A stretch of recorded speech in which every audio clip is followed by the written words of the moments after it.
Hello, my name's Ben. And my name's Josh. Welcome back to FPL graduates. Welcome back to another video. You guys really liked the last video where we went through all of the defenders. So in this video, we're going to be going through some of the more budget midfield options that you can choose. There's quite a few options. Some have their upside. There are a couple with their downsides as well. Let's take a deep dive into this and see who we think you should be picking in your midfield for your budget mid options. Yeah, as Ben alluded to, there are a plethora of options under 6.5 million. So we've done our best to compile to a fairly sizable list of our favourite ones out of those. And then we're going to go through all of them now. So Iliman Ndiaye is up first. He is fairly high owned at 11.7% so far. Some decent fixtures to start for Everton. Leeds away, Brighton at home, obviously the first game at their new stadium, and then Wolves away. He's 6.5 million. The expectation at the moment is that he will have penalties going into this season. That could definitely change, though. It's not 100% guaranteed. Obviously, Everton in their first game of the summer series were playing in a 5-2-3 formation with Ndiaye, Alcaraz and Beto as the front three. So, again, goal involvements look likely. He scored 9 times last season. He actually has really good defensive contribution rating for someone who was obviously a forward last season at 9.76. So that's something to keep an eye on as well. It's not just the attack and returns. What's your thoughts on him, Ben? Yeah, very good option and probably like one of the standout in terms of options for midfielders straight off the bat. Of course, at 6.5 million, getting 9 goals last season is going to be good for any midfielder at that price point. And the stats sort of back that up to an extent, maybe overperformed on the XG, but underperformed a little bit on XA.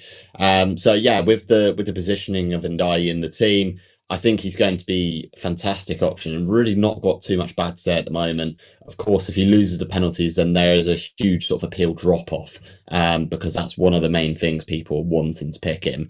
And yeah, like you said, the DEFCON per 90 is fantastic. So, of course, an extra 2 points on offer for each game that he plays.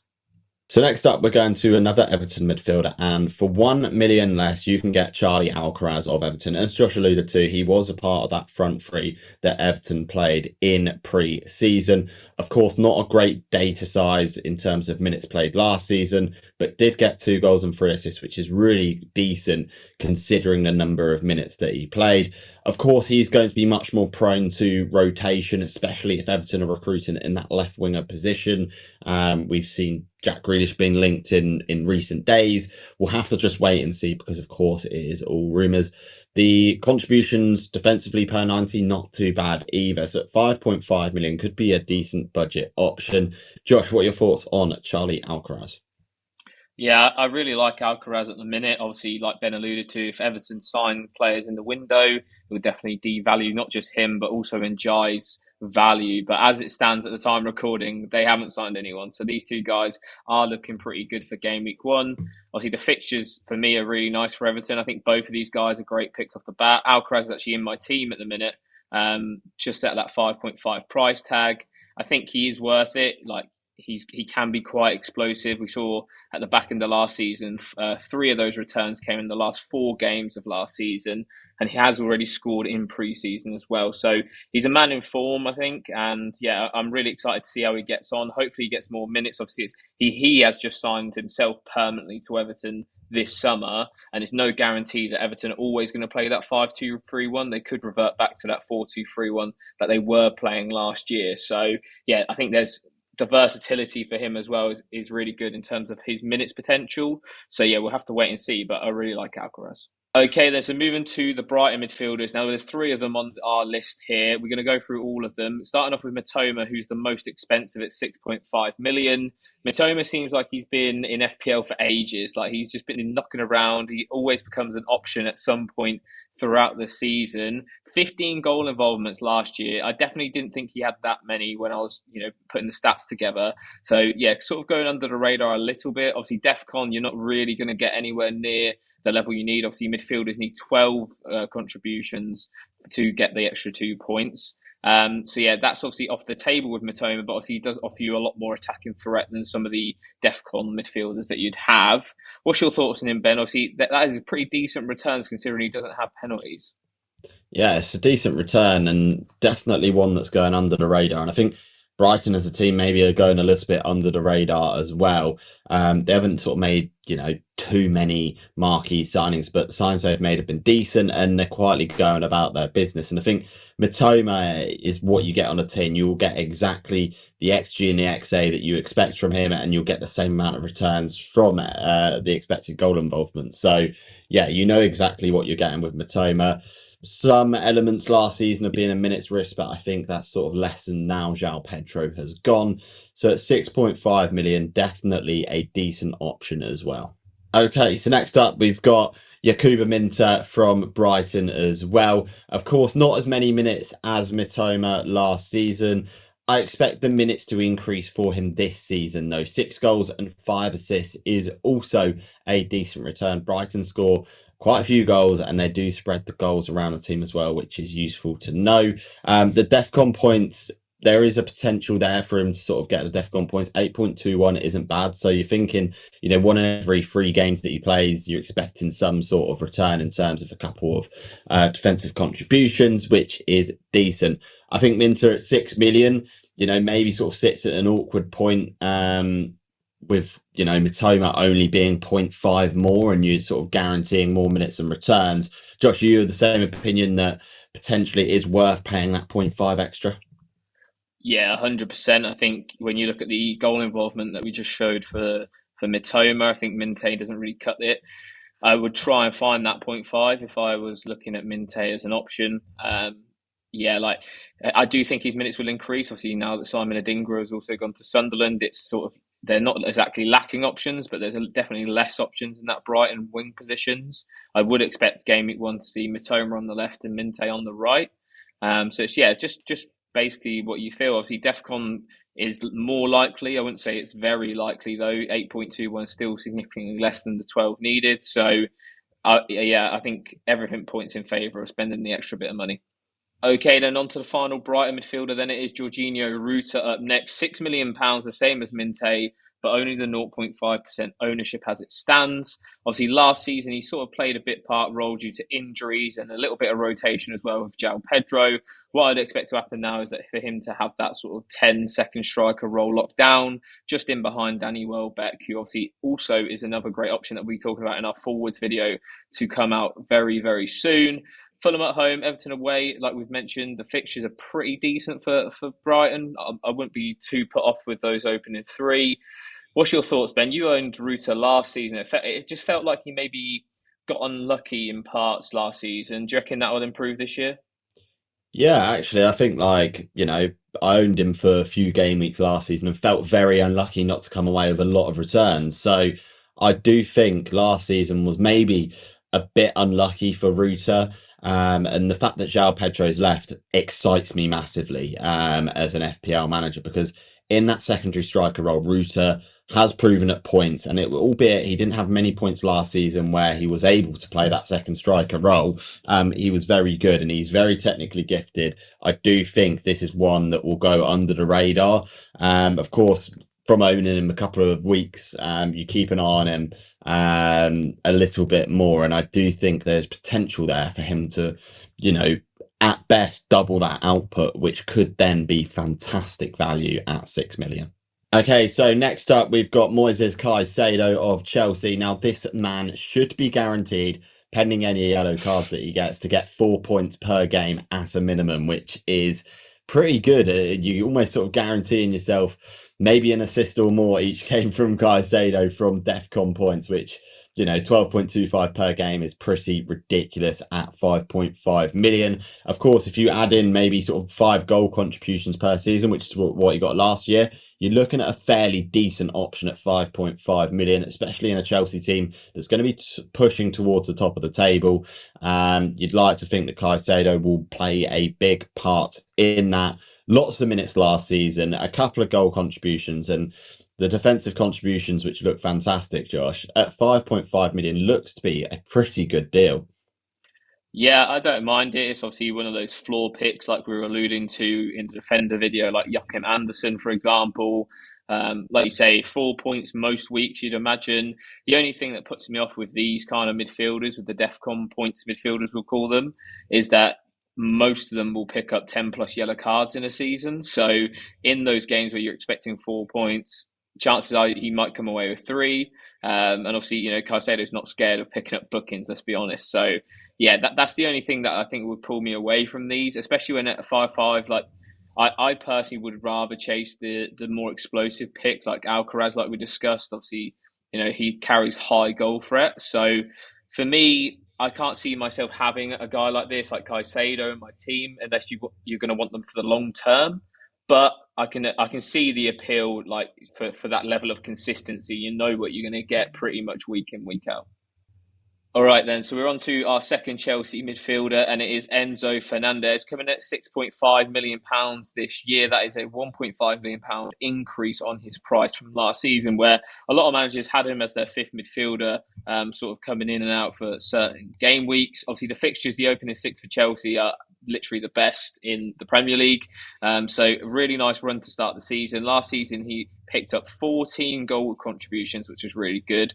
One thing that shocked me when I heard about the DEFCON, I immediately thought Enzo Fernandez will be good going into next season, is that he's only averaging around 7.94 per game. Yakuba Minte had more per 90 than him, which is quite impressive. Obviously, less minutes and more minutes for Enzo Fernandez. But yeah, that was what shocked me the most, and that's probably what's putting me off Enzo Fernandez a little bit. One thing that I would say, though, is I do feel that Enzo Fernandez is a better asset if Cole Palmer's playing in the middle as well. I think you'll get a lot more of him crashing the box when Palmer's more central. When Palmer's more on the right, I think Cole Palmer is definitely a better option for those Chelsea midfielders. But at £6.5 million, Ben, do you think he provides good value? Yeah, I think he presents good value in a good team. Again, like I said, you want to be picking, good players from good teams, and if you are picking players from sort of lower down, you want in the talismanic figures. So, yeah, I think Enzo Fernandez could be a good pick.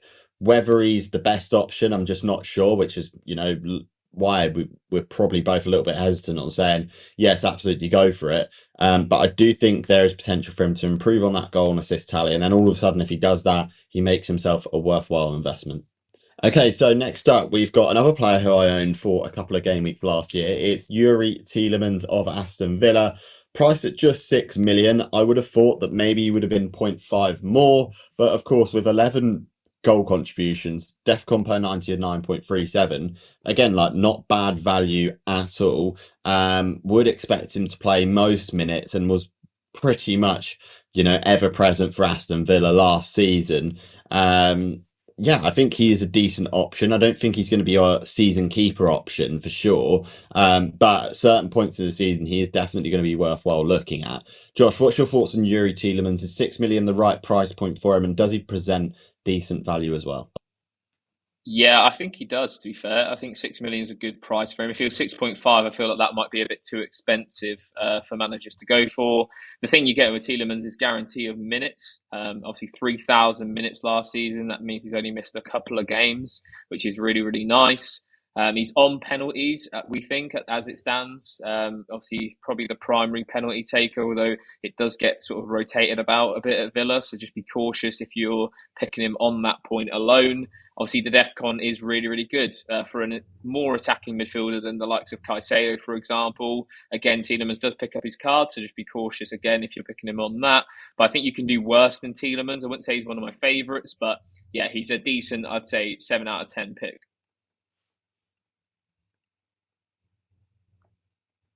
Marlon, where is he? Okay, then. So the second Aston Villa midfielder we're going to be talking about is Donyell Marlon. He's looked really lively in pre-season so far, picking up 2 assists in Aston Villa's first friendly, I do believe. 5.5 million is obviously a really cheap price point. And that is probably due to the lack of minutes that he had since joining last season. Obviously, Rashford, Asensio, they brought in a lot of players, Aston Villa, last January. So all those players coming in probably limited his ability. And obviously, he played quite a bit in the Champions League as well, which doesn't show up in the minutes on the right-hand side. 3 goals in 300 minutes, though, is pretty impressive considering. Obviously, DEFCON, he's probably not played enough minutes to really get a good gauge on that either. So the data sample is really, really small. But at the time of recording, similar to the Everton ones, they haven't signed anyone. Ben, do you think if we're going into game week 1, Villa still haven't signed anyone, do you think Marlon could be a shout? Yeah, I think it could be worth a punt. There's going to be little to no risk associated with that at 0.9% owned and at just 5.5 million. And of course, for a player that attacking playing for Aston Villa could be worth the investment for sure. Of course, not going to expect too many DEFCON points based on this current data set that we do have. But yeah, like I said, he's scored every time he's played really for Aston Villa in the Premier League. So you can't discount him as an option. So next up, we've got Damsgaard from Brentford. And interestingly enough, 12 goal contributions last season, which, is fairly decent with a decent DEFCON per 90 as well. The goal contributions and the DEFCON per 90 points shows in a pretty similar light to Yuri Tielemans. So, of course, you just got to base it on who you think is going to play better. At 6 million, I don't think he's bad value. I'm just a little bit concerned that Brentford might be a little light up top. It may then mean Damsgaard becomes a bit more prominent in terms of attacking output. But of course, we don't know what's happening with Visser. So there's going to be an element of unknown with buying Brentford assets, which I do think carries its sort of quite a degree of weight of risk with that. Josh, do you think there's a risk in picking Mikel Damsgaard? Yeah, 100% do. 10 assists last season is obviously fantastic, but he was supplying Brian Mbumo and Johan Visser. One of them's already left, and the other one looks almost certain to leave. So, yeah, that would worry me a lot. Obviously, I think Igor Thiago is actually a decent option up top at 6 million. I think he will provide goals for Brentford. It's just whether he'll do it to the same level of those two guys that I just mentioned.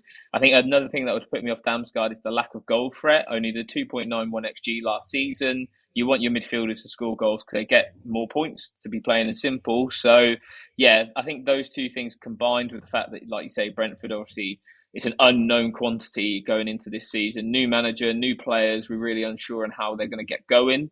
So, for me, it's definitely a park for now, and we can assess that later in the season. DEFCON, though, is really good. So if he can produce similar numbers to last season, plus the DEFCON, I'd be really interested to see what sort of points total he's coming out at. Okay, then, so over to Crystal Palace we go in, and it's Ismaila Sarr coming in at 6.5 million. I think it's an actual steal at the minute in FPL. The fixtures aren't kind to Crystal Palace to start the season, but I definitely feel that Sarr will provide good value at 6.5 million throughout points in the season. Obviously, last year, 8 goals, 7 assists. A lot of managers owned him throughout last season with the amount of doubles that Crystal Palace had.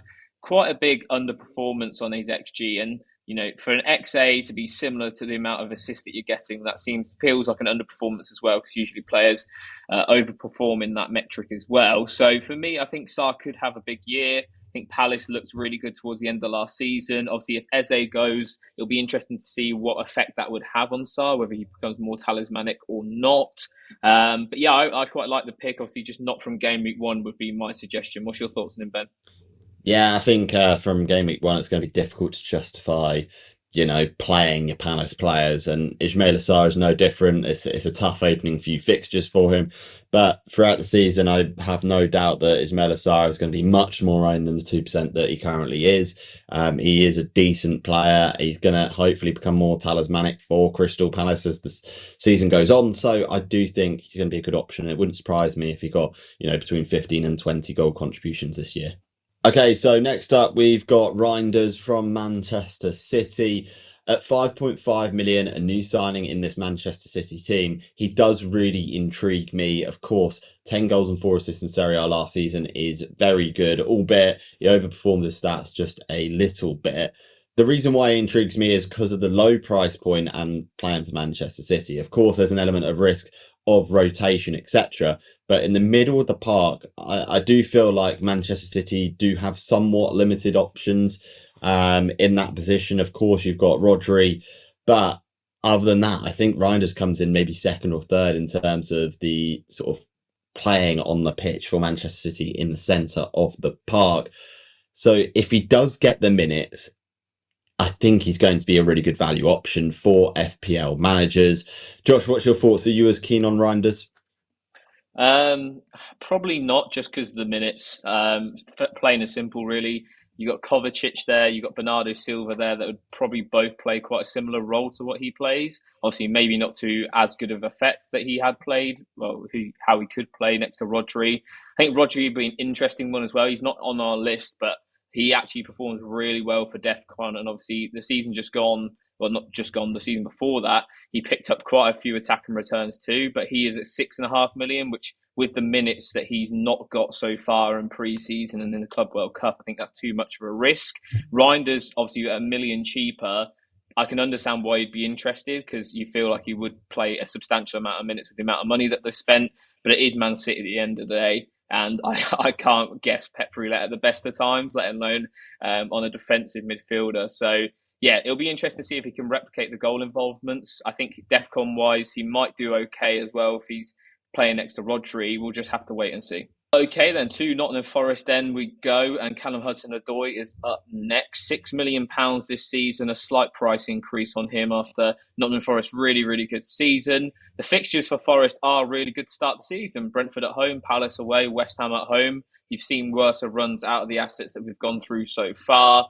The thing that worries me of Callum Hudson-Odoi is that the lack of attack and returns, really. Only 8 goal involvements in 2,200 minutes is not the worst, but it's definitely not the best. XG and XA as well is quite low, but we're talking about a Nottingham Forest team here who, don't attack too much, and they definitely make the most of their chances. We've seen that with Chris Wood last season. What's your thoughts on him, Ben? Do you think you can do better at 6 million?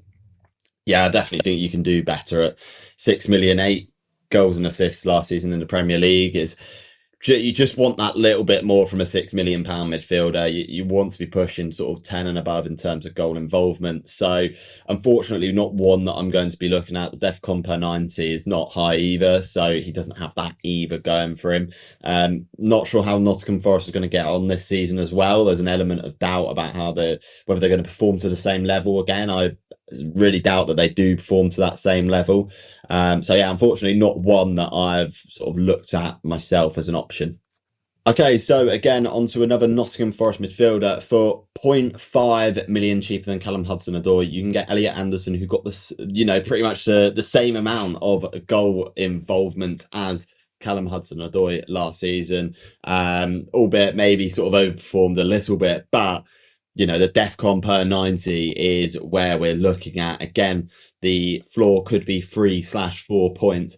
Add in 8 goal involvements over a season, you're looking at a pretty decent midfielder at, good value. So, like I said, if Forest are able to sort of sustain, how good they were going forwards last season into this season, then Anderson could be a very decent pick.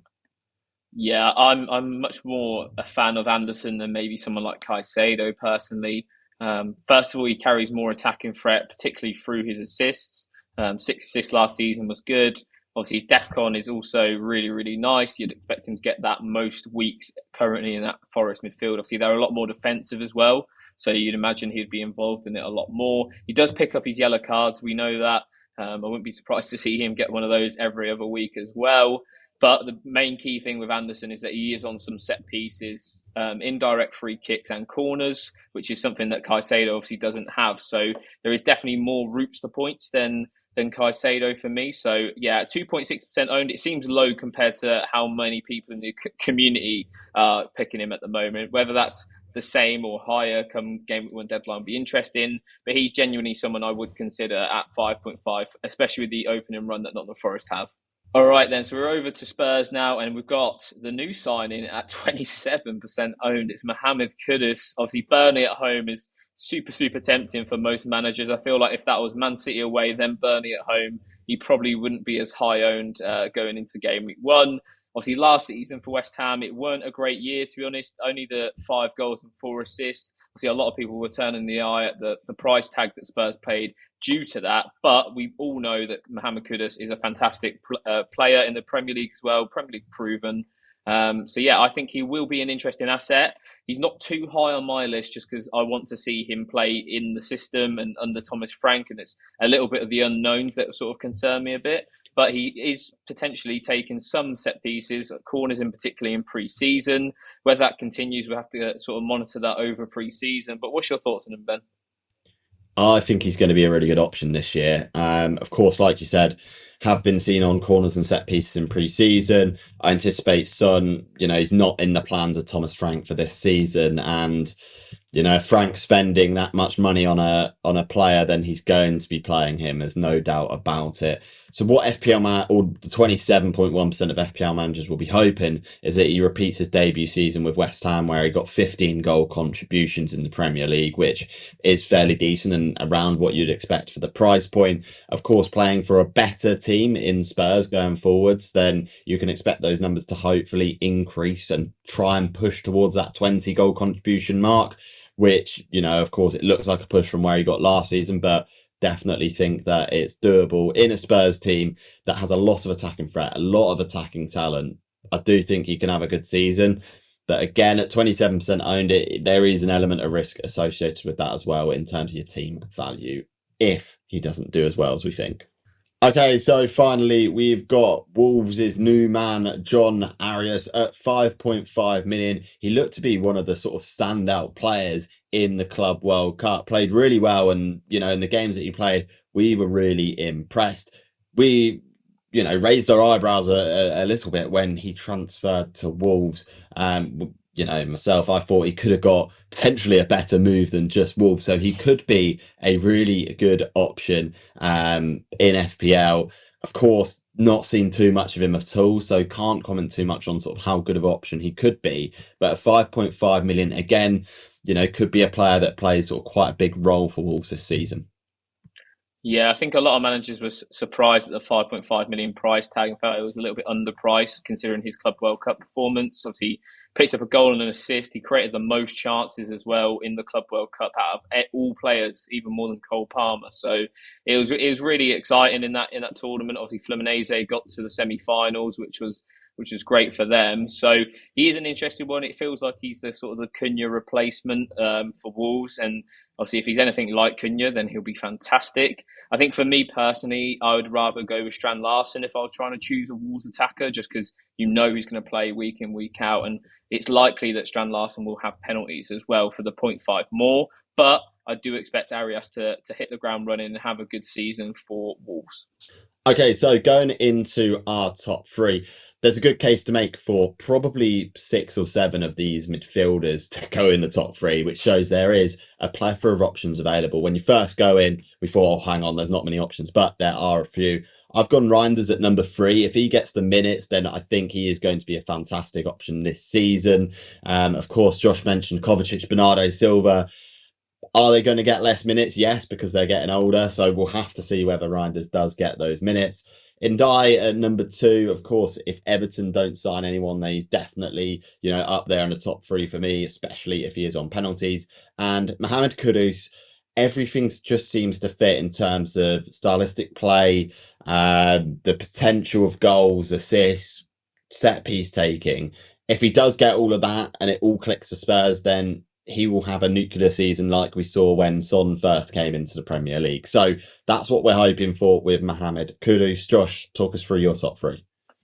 Yeah, some nice picks from Ben there. For me, in third, I've got Kairu Matoma, mainly just because I was surprised when I looked at the data to see how well he performed last season. I thought, he had a bit of a bit part season last season just from memory. And then when you look at it, it was actually a decent season. Obviously, those 15 goal involvements is something that Ben alluded to is what we want at that £6.5 million price point. It's something that, no one else on this top 3 list of all 6 picks has actually delivered last season. So I think he will go under the radar and will be a nice differential to start the season. Charlie Alcaraz is in second. I feel like the value for money, if, like Ben mentioned with Everton, they don't sign anybody, will be really, really good. I feel like he is quite explosive. He's in a good vein of form coming off the back of last season and in pre-season. So I think you can do much worse at 5.5 million than pick him up. And then Iliman Ndiaye is top. I do feel like Everton's fixtures are good to start. If he's on penalties, if he's playing that system that they're playing in pre-season, I do feel like he'll be a fantastic option. And yeah, really excited to see how this Everton team can go forward under David Moyes. Okay, then another absolutely bumper video for the midfielders. Hopefully you guys are enjoying these sort of like ultimate guide videos, defenders and midfielders. If you did, please do smash the thumbs up. Yeah, and as always, please remember to like, comment, and subscribe to the FPL graduates. I've been Ben. I've been Josh. And we'll see you guys next time. Have a good pre-season, everyone. But I'm not going